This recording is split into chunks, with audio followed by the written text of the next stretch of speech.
Sziasztok! Köszöntelek benneteket szeretettel a Szofi főzős vlogján. Ma egy süteményt készítettem, én potyogtatósnak hívom. Egy egyszerű alap torta, piskóta torta tésztát készítek. A tojást felverem, a tojásfehérjét, majd adok hozzá cukrot. A cukorba tettem 2 darab vaníliás cukrot, a lisztbe pedig egy csapott evőkanáló szódabikarbonát. Az arányok, a recept a videó alatt található. Tettünk 4 evőkanál cukrot a tojásba, amikor már majdnem kemény volt, akkor tettem bele a cukrot, és tovább verem szépen fehéredésig. Jó kis kemény hab lett belőle, kiveszem a tálból, szépen óvatosan, hogy ne törjön össze. Itt úgy tűnik, mintha én gyors lennék, de csak a videó van ugye felgyorsítva. Sárgáját beletesszük, hozzátesszük a maradék cukrot, és szépen fehéredésig, ami igazából lehetetlen, mert nagyon szép sárga a tojásunk, keverjük. Nézzétek! Szép kis állaga lett.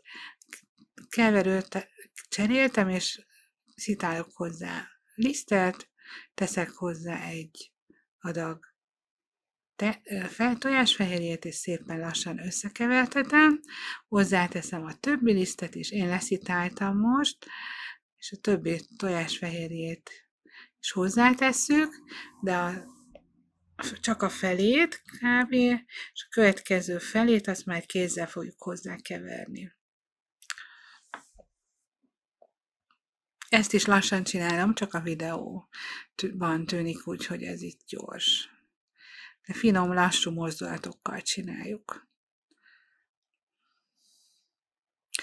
Közben bekapcsoltuk a sütőt, légkeverés forró levegővel 160 fok, alsó-felső sütésnél is szintén 160 fok, elő kell melegíteni a sütőt mindkét esetben. A gyümölcsöt, amit rákínálok tenni, azt becukroztam, hogy a cukor szívja be majd a levét, amit kienged, és ne a tészta. És akkor van egy ilyen kis tepsink, amit én most kiolajozok, nem vajazok. És belisztezem mindenhova. Körbeforgatom, hogy mindenhova kerüljön liszt. És már bele is zuttyantjuk a tésztát. Közben kicsit letakarítunk, mindig tudjátok. Ezt is óvatosan csináljuk, ne törjük össze. Nagyon szép habos lett. És akkor szépen rászórjuk a gyümölcsöt. Kb. Egy olyan 20 deka gyümölcsöt teszünk bele. Ez lehet málna, megy, ribizli, fekete ribizli, amit látjátok, itt nálam az van, és sárga barack, de csak simán barack is lehet. És így néz ki, mikor készen van. Kb. Fél órát sütöttem. Köszönöm, hogy itt voltatok. Ha tetszett a videó, és szeretnéd segíteni vagy támogatni a munkánkat, akkor a videó alatt a recepteknél találhatók a számlaszámok, ahol ezt megteheted.